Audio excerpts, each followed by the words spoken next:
Union budget में 2025-26 का जो यूनियन बजट था उसमें पर्यटन के लिए 2541.6 करोड़ रुपए का आवंटन इंफ्रास्ट्रक्चर और कौशल विकास को मजबूत करने के लिए किया गया था। केंद्र सरकार ने यह कदम उठाया था। विनोद जी, लेकिन मैं आपसे समझना चाहता हूं कि अगर देखा जाए तो भारत का जो पर्यटन क्षेत्र है उसने आर्थिक दृष्टि से और रोजगार की दृष्टि से काफी महत्वपूर्ण योगदान दिया है पिछले 7-8 वर्षों में। अगर जैसा अभी आलोक जी कह रहे थे, जीडीपी की बात की जाए तो भारत की जीडीपी में इस समय पर्यटन क्षेत्र का योगदान 5.22% का है। अगर रोजगार की बात मैं करूं प्रत्यक्ष और अप्रत्यक्ष रूप से तो 13.34% का योगदान है। आप इस मुद्दे को कैसे देखते हैं? देखिए, मैं थोड़ा सा एक पॉजिटिव नोट पे और ऑप्टिमिस्टिक नोट पे अपनी बात कहना चाहूंगा जी। अतुल जी ने कई सारी बातें कही। मैं चूंकि मंत्रालय में रहा हूँ, कई सारे कार्यक्रमों को चलाया है, तो मेरा ये मानना है कि अभी इन क्षेत्रों में सभी में बहुत बहुत तेजी से काम हो रहा है। अभी जैसे सर्किट्स की बात करी, आज हमारे हेरिटेज सर्किट है, हिमालयन सर्किट है, ट्राइबल सर्किट है, कोस्टल है, रामायण सर्किट, ये सब व्यवस्थाएं हो चुकी हैं। जहां तक आपने कहा कि आर्थिक दृष्टि से किस तरह से, आप देखिए कि जब हमारे यहाँ इनबाउंड टूरिज्म होता है तो आप देखिए जो फॉरेन एक्सचेंज अर्निंग्स आती है वो एक्सपोर्ट की तरह है।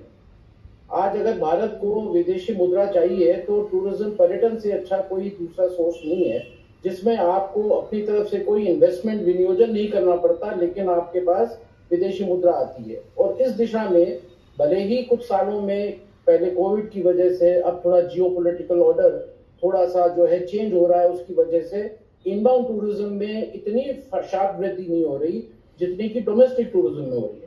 पर आप देखिए, आपने शुरू में आंकड़े बताए और ये बहुत गर्व की बात है हम लोगों के लिए, और जो माननीय प्रधानमंत्री जी बार बार आह्वान करते हैं इस बात का कि पहले अपना देश को देखो, तो वो उसके परिणाम सामने नजर आ रहे हैं। आज देखिए 303 करोड़, आपने खुद बताया ये आंकड़ा, अगस्त हुई है। 4 महीने जो यहाँ के सीजन कहलाते हैं वो अभी रहते हैं, और पिछले वर्ष ये आंकड़ा था 295 करोड़ का। आप देखिए 4 महीने रहते हुए, इसका मतलब ये हुआ कि जो हमारा जो स्थानीय पर्यटन है, डोमेस्टिक टूरिज्म है, ये जिस तरह से फल फूल रहा है, जिस तरह से ये आगे बढ़ रहा है, इसके अपने जो आर्थिक फायदे हैं वो अलग हैं। इकोनॉमी एक एक्शन में आ रही है। जितनी ज्यादा टूरिज्म की विजिट्स होंगी, चाहे वो विदेशी घूमे, चाहे वो जो है अपना देश का व्यक्ति घूमे, उससे जो आर्थिक जो इम्प्रूवमेंट होता है वो सबके लिए है। और चूंकि हमारी अर्थव्यवस्था में जो पर्यटन है वो एमएसएमई, जो छोटे छोटे काम करने वाले लोग हैं, उनकी ज्यादा बहुत आयत है। लगभग 80% जो है वो एमएसएमईज हैं। तो उनको कभी भी डोमेस्टिक टूरिस्ट भी जब ज्यादा आता है तो उससे फायदा होता है। तो मैं कहना चाहूंगा कि प्राइवेट सेक्टर को मतलब बेसिकली फैसिलिटेट करना पॉलिसीज से और योजनाओं से, ये भारत सरकार का, मिनिस्ट्री ऑफ टूरिज्म का काम है।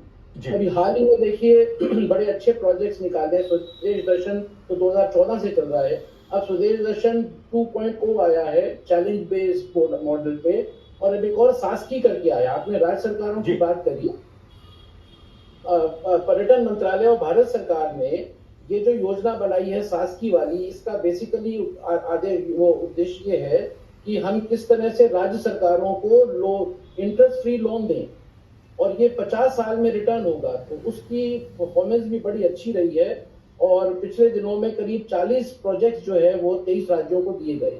तो ये इसके दीर्घकालीन जो है वो इसका असर होगा। और राज्य सरकारों का जहां तक सवाल है, मैं आपको बताऊं कि जितनी सस्टेनेबल टूरिज्म की फ्रेंडली पॉलिसीज भी राज्य सरकार, यहाँ यूपी की देख लीजिए, उत्तराखंड की देखिए, आप देखेंगे कि उसमें मेन कोर ये है कि विकास हो, ग्रोथ हो, लेकिन साथ में सस्टेनेबिलिटी के साथ।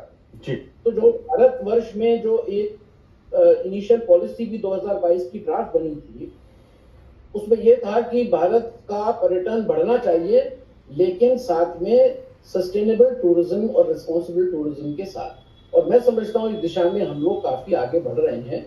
कुछ स्थानों पे तो ये स्थिति आ गई है कि ओवर टूरिज्म से हम लोग जो है डील कर रहे हैं, और जहां ओवर टूरिज्म आता है वहां सस्टेनेबिलिटी का रेलेवेंस, उसकी उपयोगिता और ज्यादा बढ़ जाती है। तो मैं समझता हूँ कि हम लोग हर दिशा में ग्रोथ भी कर रहे हैं, हर क्षेत्र में साथ में हम सस्टेनेबिलिटी का भी ध्यान रखें। जी बिल्कुल, और यही वजह है कि सतत परिवर्तन के साथ ही विकसित भारत की नींव भारत रख रहा है अपने पर्यटन क्षेत्र के दृष्टि से।